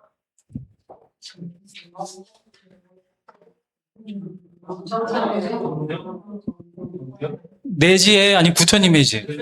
정견, 부처님. 정견. 그리고 여기 정사유도 사실 여기에 속해요. 왜냐하면 정견에 따라서 정사유가 일어나면 그것도 지혜로 올 테니까요. 그죠? 그렇지만 운전대는 누가 잡는다? 정견이 잡는다. 얘가 정견이에요. 정견. 자, 개는 개울이죠. 개울은 실생활에서 내가 펼치는 그릇이에요. 그죠? 모든 정념과 정정은 수행처에 앉아가지고 하는 거고, 정견도 마찬가지인 거고, 부처님의 가르침은 개울의 형태로 우리의 삶에서 펼쳐지는 거예요. 그래서 부처님의 가르침은 반드시 어디서 펼쳐진다? 우리의 삶의 현장에서 펼쳐지는데, 그것을 부처님의 가르침에서는 개에 해당합니다. 그래서 모든 부처님의 정학과 해학은 어디에 담겨요? 개학에 담기게 되어져 있어요. 저번에 배운 거 기억하시나 모르겠는데, 그래서 부처님의 가르침은 모든 개라는 그릇에 딱 담겨가지고 우리의 삶에서 쫙 펼쳐지기 때문에 부처님의 가르침이 개학에 딱 담겼다라고 하는 의미는, 개의 대상은 뭐라고요? 생명이고, 개의 핵심은 뭐라고요? 자비와 도덕성을 만들어내는 거고, 그 결과가 뭐라고요? 청정하고 화합된 세상을 만들어내는 거라고요. 그죠? 근데 얘 혼자서는 안 되고, 뭐하고 뭐가 도와줘야 돼요?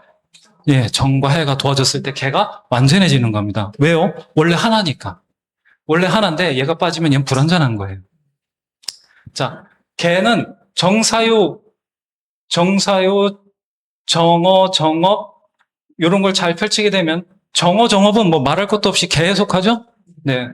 자, 정사유, 정업, 신구의 삼업을 다스리는 것은 다 개에 해당합니다.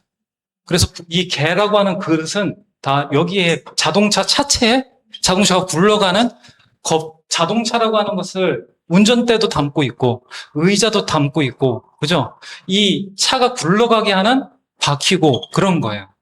이 개가 없으면 부처님의 정견이 굴러갈 수가 없어요. 개울이 없으면 부처님의 가르침이 제대로 굴러갈 수가 없어요. 그래서 이 바퀴 차체의 역할을 개울이 하고 있는 겁니다.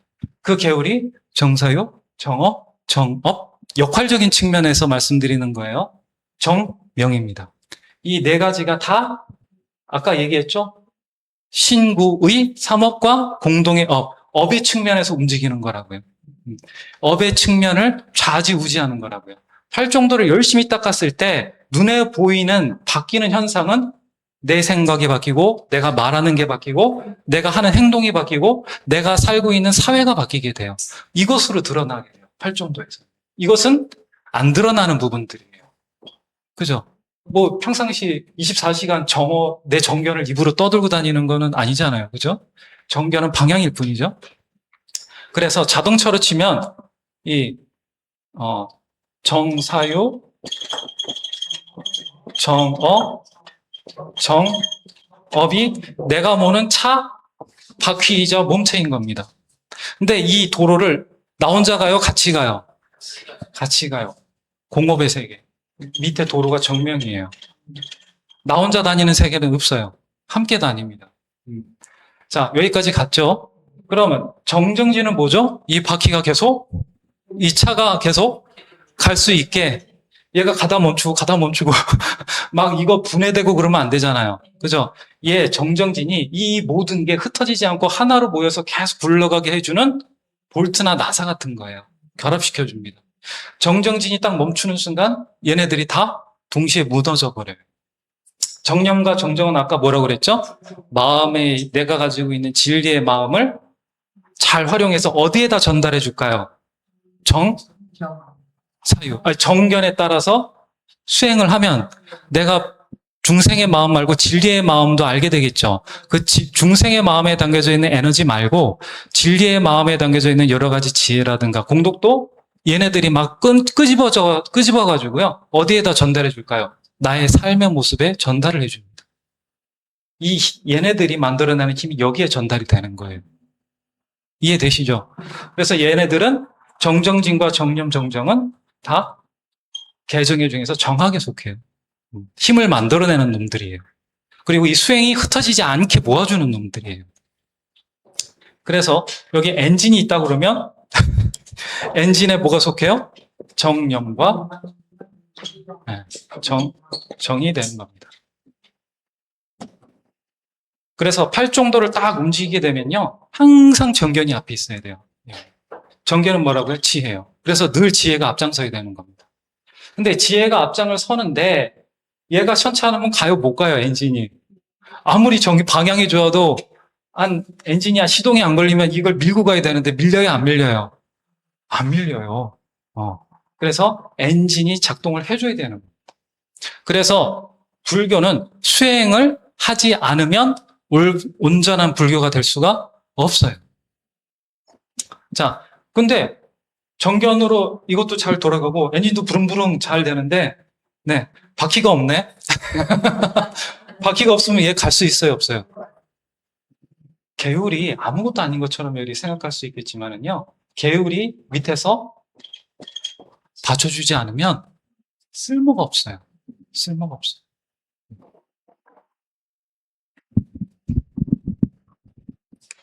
이해되십니까? 예, 좋습니다. 그래서 팔종도는 개념이 아니라 실제로 수행으로서 활용이 가능하게끔 만들어진 실천 방법들이에요. 여기에 바탕을 두고서 이후에 불교의 그 수많은 수행 방법들이 짠하고 등장하게 됩니다. 자, 지금 제가 팔종도의 각각의 역할을 자동차의 비유를 들어가지고 설명을 해드렸어요. 자, 개, 정, 해라고 했는데 역할에 대해서 이것은 업으로 할 수 있지만 개학, 정학, 해학으로 교리적으로 정확하게 나눈다고 한다면 정견과 정사유는 어디에 속할까요? 예, 해에 속합니다. 수행은 딱 뭘까요? 아까 그대로 얘네들 그대로 가면 돼요. 정정지, 정념, 정정. 수행이 가야 돼요. 개는 어딜까요? 명, 이거예요. 그렇게 돼요. 정사유는 사실 여기에 속해도 되는데 이 정견과 정사유는 해학으로 분류가 되고 있어요. 일단. 자, 요렇게 분류가 되고 있습니다. 그래서 개정해에서 팔종도가 나온 거지 팔종도에서 개정해가 나온 것은 아니다. 그러니까 부처님의 가르침의 뿌리는 개정해인 거예요. 자, 근데 부처님께서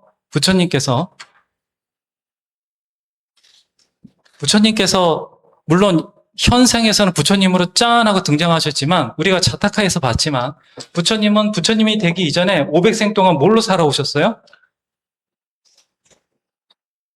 보살로 살아오셨죠? 기억나시나요?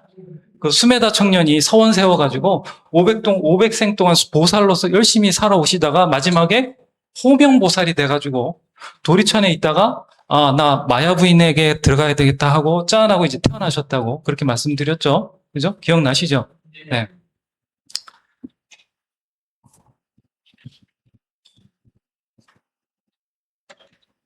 자, 나중에 대승불교가 등장하면서 정견, 정사유, 정어, 정업, 정명, 정정진, 정념, 정정 이것을 좀 더 부처님도 실천하셨던 보살의 수행에 맞게 이것을 바꿔보자 바꿔보자는 게 아니라 맞게 좀 다시 한번 재정립을 해보자라고 생각을 하게 돼요.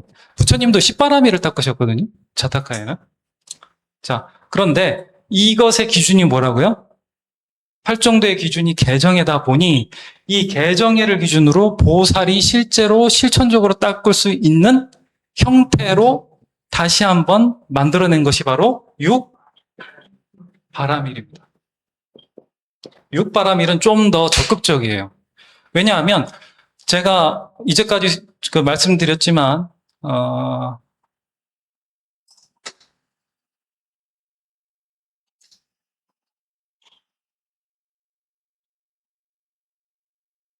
우리가 불교의 수행을 통해 가지고 나의 업을 바꿀 때에 우리의 마음은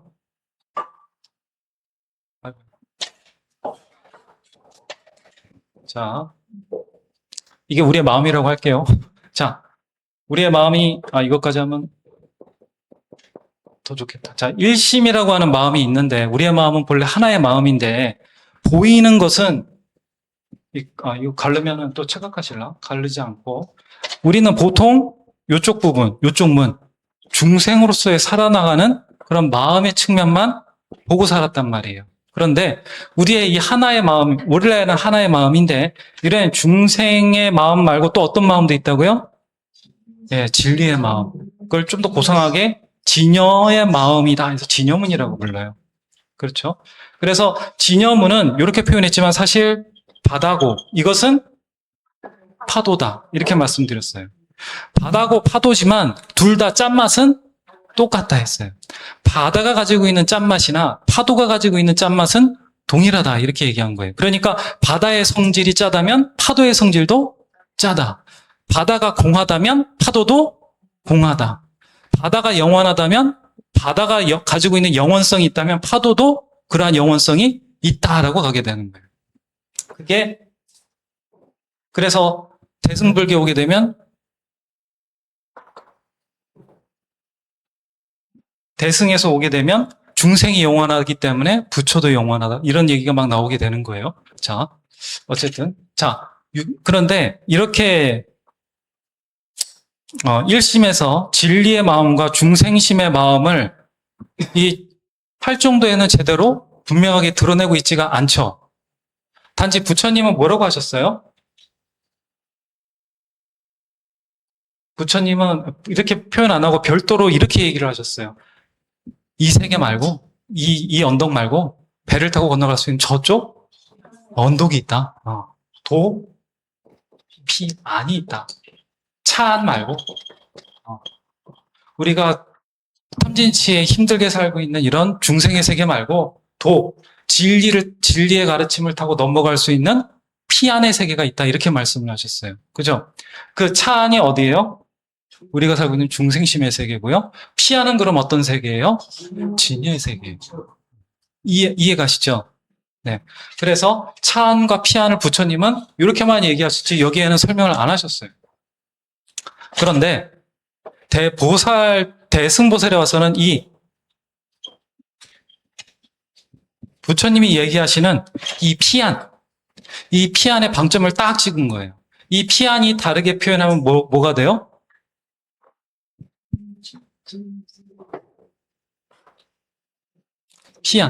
피안이 바람이타 바람일이에요. 바람일이 됩니다.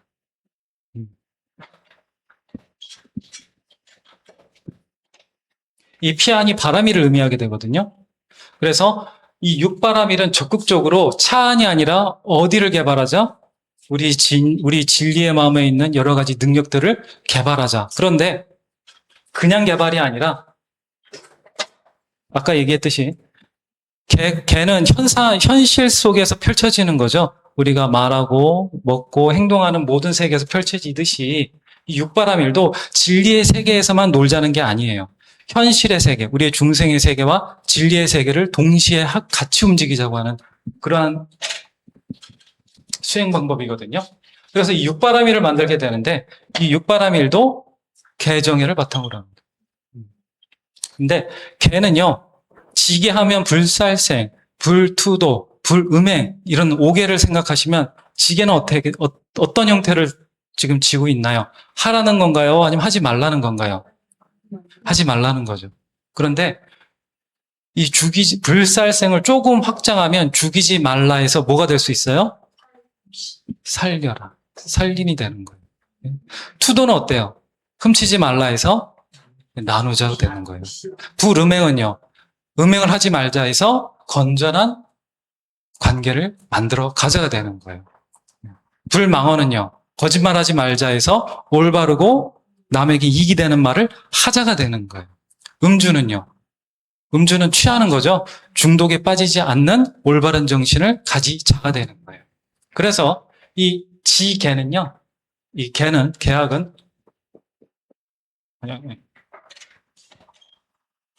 악을 막는 지계에서요, 확장이 되는 거예요. 불살생을 단순히 죽이지 않고 남의 생명을 살려주는 것은 남에게 생명을 어떻게 주는 거예요? 남에게 생명을 주는 거죠. 보시의 개념으로 발전을 하게 됩니다.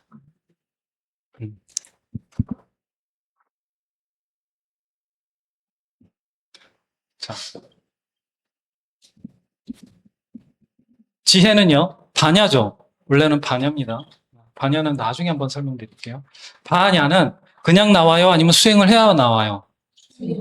고요한 마음을 찾아야지만 그 고요한 마음 속에 원래 갇혀져 있는 지혜와 공덕이 나온단 말이에요. 반야와 선정은 둘이 짝꿍입니다. 지혜를 열심히 닦다 보면 세상에게 보시를 안 할 수가 없어요. 생명을 보시하든 법을 보시하든 여러 가지를 보시하게 된단 말이에요. 자, 정이죠. 정은 뭐가 있을까요? 이 보시, 지계, 선정, 반야는 한 번만 하면 돼요? 아니면 여러 번 계속 해야 돼요?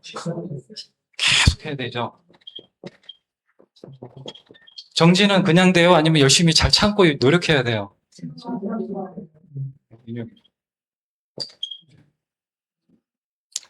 개정해가 이렇게 짝꿍을 맞춰가지고 늘어난 거예요. 보시 바람일, 지계 바람일, 인욕, 정진, 선정, 반야 바람일이 되는 겁니다. 여기서 대장은 누굴까요? 예. 반야가 대장입니다. 반야 바람. 근데 반야가 대장인 건 맞는데, 네. 왜 앞은 맨 처음 보실까요? 정견이 대장이라고 그랬죠. 근데 왜 개정해에서 해는 맨 마지막에 얘기가 되는 걸까요?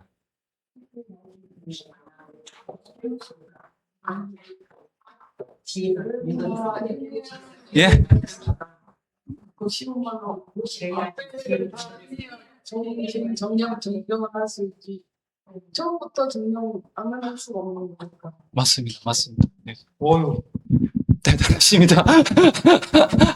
자, 아까 말씀드렸죠. 개정해에서 해는 처음에 딱 들으면 이건 내 거예요? 아니면 부처님의 지혜예요? 정견은 처음부터 우리 게 아니에요. 부처님이 깨달으신 걸 우리는 그냥 들은 것 뿐이에요. 나는 아직 깨달았어요? 못 깨달았어요? 못 깨달았단 말이에요. 그러니까 반야가 리더인 건 맞는데, 운전대인 건 맞는데 작동한다 안 한다 아직? 작동 안 하는 거예요. 그럼 어떻게 해야 돼요?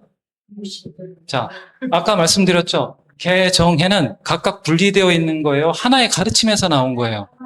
하나의 가르침에서 나왔기 때문에 개에는 정학과 해학이 들어가 있고, 정학에는요 개학과 해학이 들어가 있고 서로가 서로를 머금고 있단 말이에요. 그래서 개를 어느 정도 지키면 그 안에는 뭐가 있을까요? 정학과 해학이 들어가 있는 거예요.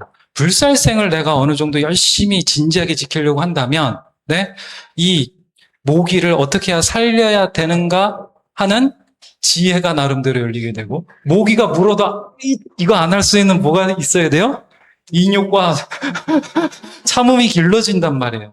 우스갯소리만 얘기했지만 개울 안에는 그 자체로 선정의 공부와 지혜가 들어가 있기 때문에 그렇습니다. 보시도 마찬가지예요. 보시도 내가 내 거 하나 덜어내는 거죠. 그죠? 내가 내 거 하나 덜어내는 건 무엇하고 가장 반대일까요? 탐욕하고 가장 반대가 됩니다. 아까 고통을 만들어내는 게 모으는 거라고 그랬죠. 보시를 하면 할수록 뭐가 옅어져요? 탐욕이 옅어지고, 그죠? 탐욕이 옅어지면 옅어질수록 나와 남의 차별과 분별이 조금씩 희석이 돼가요. 자, 그래서 보시를 많이 하면 보시와 지혜를 통해 가지고 맨 처음에 뭐를 하는 거예요? 이걸 닦을 수 있는 기반을 만드는 겁니다. 그래서 보시, 지혜를 열심히 하면 내가 이걸 1층, 2층, 3층이라고 한다면 1층의 기반이 만들어지는 거예요.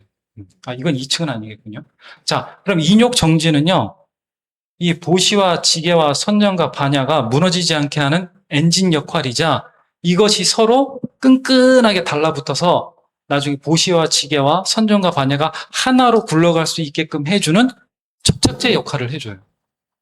그래서 인욕 정진이 없으면 이것들이 힘도 없고 나갈 수도 없고 제각기 놀 수밖에 없습니다.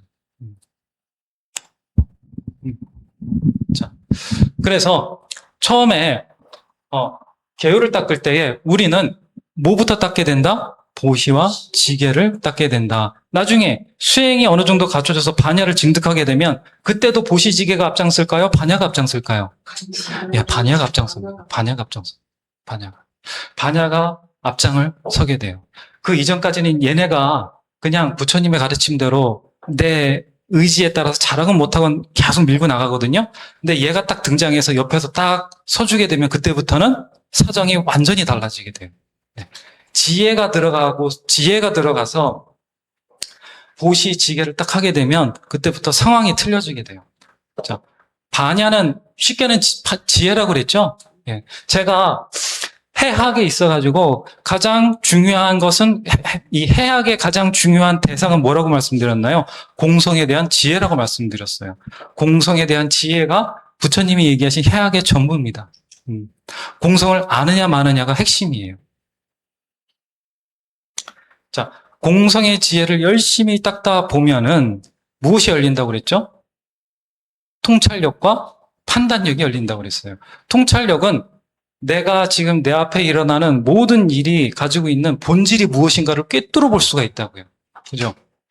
판단력은요, 통찰력을 바탕으로 해서, 내가 지금 이렇게 해야지, 저렇게 해야지 하는 판단이 서요. 근데 판단은 뭐다? 바로 자리와 이타의 업을 어떻게 해야 만들어낼 수 있는가 하는 판단이에요. 이렇게 하면 저 사람이 좋은 업을 만들겠구나. 이렇게 하면 저 사람이, 올바른 길로 나가겠구나. 이렇게 하면, 우리 둘 다 안 좋겠는데 하는 판단력이 딱 생기게 됩니다. 그 판단력에 따라서 하는 행동을 우리는 방편이라고 부르는 거예요. 방편이라고 부르는 겁니다. 그래서 자,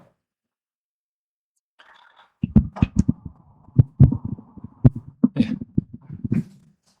자, 자,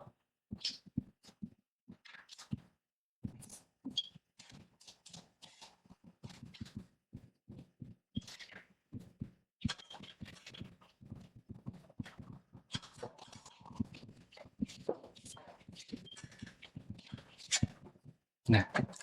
자, 그래서,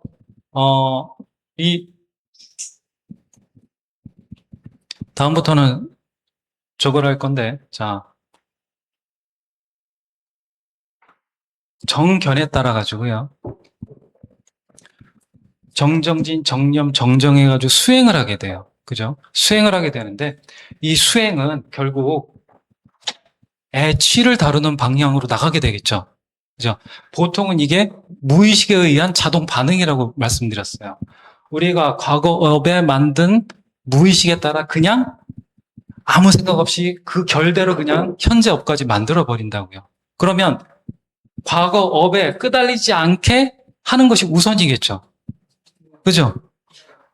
수행은 과거업이 작동하지 않게 멈추는 것이 첫 번째 목적이에요. 수행은, 불교의 수행은. 그래서 이것을 뭐라고 부른다? 지라고 부르는 겁니다.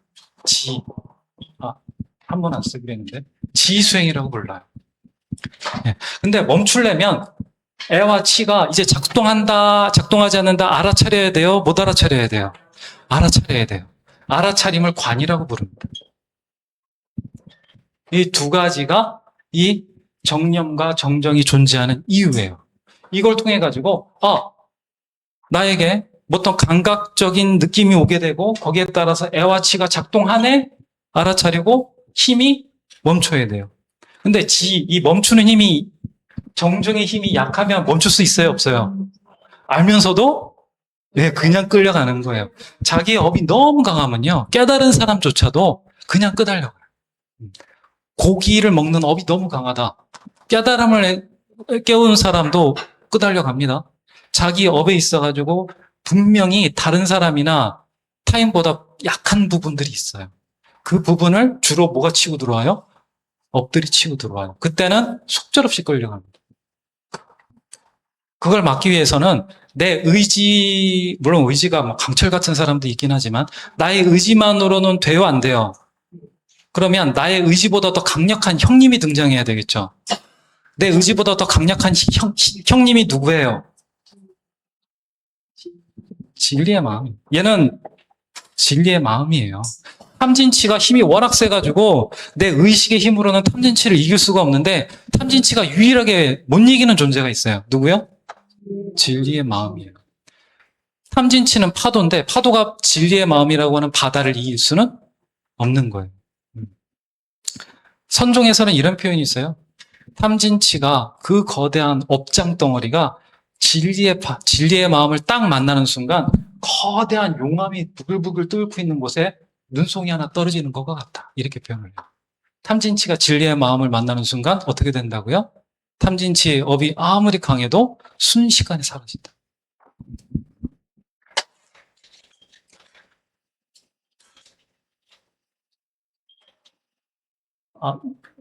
시간이. 자, 그래서 우리가 지리산 갔었잖아요. 지리산 산행 이렇게 갔잖아요. 지리산 산행은, 지리산이 산이라고 있는 자연이 주고 있는 여러 가지 좋은 에너지들, 순수한 자연이 주는 에너지를 보고 느낌으로써 에너지를 딱 받는다고 한다면, 불교에서는 그거와 조금 다른 것이 경행이에요. 경행이라고 그러죠. 걷기 명상이라고 좀 들어보셨나요? 네, 걷기 명상을 이렇게 해요.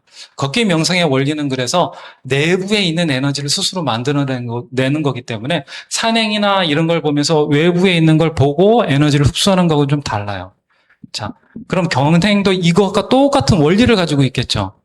그죠? 그래서 걷기 명상을 할 때 가장 첫 번째는 이렇게 딱 걸을 때 발바닥에 받는 느낌에 집중을 하는 거예요. 집중을 하면 어떤 힘이 늘어날까요? 지혜 힘이 늘어나요. 네. 그래서 보통 천천히 걷습니다. 초보자들은 걷기 명상할 때. 어디에 집중을 해서 오로지 발바닥 이렇게 닿는 그 감각에 집중을 하면서요. 그런데 이 포행은 길에서 하는 거니까 길 가다가 어떤 이쁜 꽃을 딱 봤어요. 네. 꽃을 딱 봤어요. 그럼 꽃이다라고 알게 되죠. 꽃이다라고 알 뒤에 어떻게 해야 돼요? 딱 꽃이다 보게 되면 보통 어떻게 돼요? 여러분들 산책 나가가지고 이쁘다. 강아지 보면 어떻게 돼요? 멍멍아. 일로 와. 이쁘다. 이거 이뻐라. 고양이라도 보게 되면 난리 나죠? 어디로 끌려가고 있는 거예요? 네. 그래서 경행에 있어서는요, 꽃을 보게 되면 꽃이다라고 하고 그냥 가야 돼요. 꼴이시다라고 알아차림을 하고 나서 그 이후에 이쁘네, 좋다라고 하고 거기까지 넘어가면 안 되는 거예요. 그래서 발바닥에 집중하는 힘이 약하면 꽃을 보자마자 꽃이다, 이쁘네로 바로 넘어갑니다. 그런데 걷기 명상을 많이 해가지고 발바닥의 감각에 집중하는 힘이 강하면 강할수록 꽃이네 하고 그냥 꽃이네 하고 어떻게 돼요? 꽃이다를 그냥 알아차림만 하고 다시 발바닥에 감각에 집중하게 되는 거예요. 그래서 여러분들이 걷기 명상을 할 때 어떤 대상을 딱 보게 되면은 그 대상에 대해서 알아차림만 하고 어떻게 해야 된다고요? 좋으니 싫으니, 만져야 되니 말아야 되니, 여기에 넘어가지 않게 해야 된다고요. 반대로, 좀 걷기 명상이 어떤 건지 좀 아시겠죠? 걷기 명상 자체가 이 발바닥과 알아차림을 통해 가지고 애와 치가 멈추게 하고 좋은 쪽으로 이끌게 하는 훈련이에요. 부처님께서 그래서도 경행훈련을 경행이라고 부르는데 부처님께서도 경행을 많이 하라고 권장을 하셨어요. 왜냐하면 우리가 가만히 앉아가지고 마음을 보는 것보다 뭐가 더 수월해요? 네, 몸을 쓰는 게 수월하기 때문에 그래요. 수행을 할 때도 몸을 먼저 활용하는 수행이 가장 수월하기 때문에 그렇습니다. 자, 무슨 얘기 하다 그랬지? 요거. 자, 정정진, 정념, 정정은 어떤 역할을 하느냐? 그럼 치가 나의 이 과거의 업이 만들어낸 물결의 흐름이 너무 강하기 때문에 요거를 일단 멈추려면 멈추는 힘과 알아차림이 있어야 되기 때문에 그래서 정념과 정정을 닦는 거예요. 근데 멈추는 것까지는 좋았어요. 알아차림까지는 좋았어요. 그 다음에 어떻게 해야 돼요? 예? 예? 그렇죠. 유지가 계속 되는데 그 유지되는 힘이 어느 쪽으로 가야 돼요? 알아차림에서 딱 유지가 되고 거기서 멈춰야 돼요? 아니면 좋은 쪽으로 다시 가야 돼요? 그렇죠. 딱 멈추고 이걸 알아차리고 멈추는 것은 뭐 하겠다? 내가 원하는 쪽을 이끌겠다라고 하는 준비예요. 여기는 그냥 준비에 불과해요. 그래서 내가 수행을 아무리 잘해도 그 다음 단계로 못 넘어가면 아무 쓸모가 없습니다. 지관이 작동을 한 뒤에 뭐가 드디어 딱 등장을 해야 돼요? 아까 얘기했던 리더인 반야가 짠 하고 등장을 하는 겁니다. 그래서 본 것의 본질은 뭔지 통찰을 딱 하고 총찰에 따라서 판단, 이렇게 선택을 해야, 저렇게 선택을 해야 이 무지를, 무명이 아닌 본래의 명으로 바꿀 수 있는 그런 청정한 업을 만들어낼 수 있겠구나 판단을 하고 실천을 할 수 있게 돼요. 그러면 현재의 업이 무명 쪽으로 가는 게 아니라 점점 어느 쪽으로 바뀌게 돼요? 명 쪽으로 바뀌게 됩니다. 그래서 부처님을 보면 부처님께서 태어나시기 전에 무슨 보살이었어요? 호명보살이라고 불려요. 명을 보호하고 있다고요. 이제 막 펼치려고. 부처님이 보리수 아래에 앉으셔가지고 깨달았을 때 그 깨달음이 세 가지인데 세 가지의 깨달음을 뭐라고 불러요? 삼명이라고 불러요. 부처님이 돌아가실 때 뭐라고 하세요? 자등명, 법등명, 명 얘기하신다고요. 이게 이 무명을 명으로 바꾸는 것이 가능하다, 불가능하다? 가능하다. 얘기하시는 겁니다. 혹시 질문 없으신가요? 이 과정에 대해서 뭐 이상해요. 뭐 말이 안 되는 것 같아요.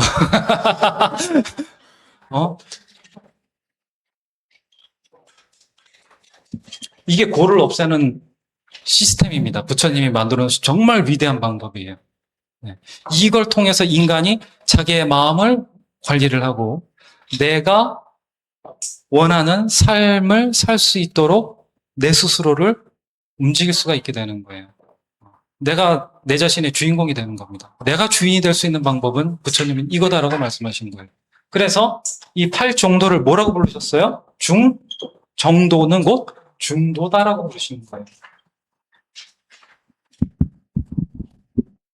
중도는 아까 팔풍 기억하시나요?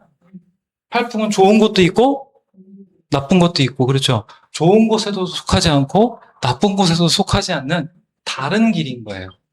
다른 길인데 이 중은 어느 중이냐 하면 아까 얘기했던 진리의 마음에 이 중자가 이거거든요.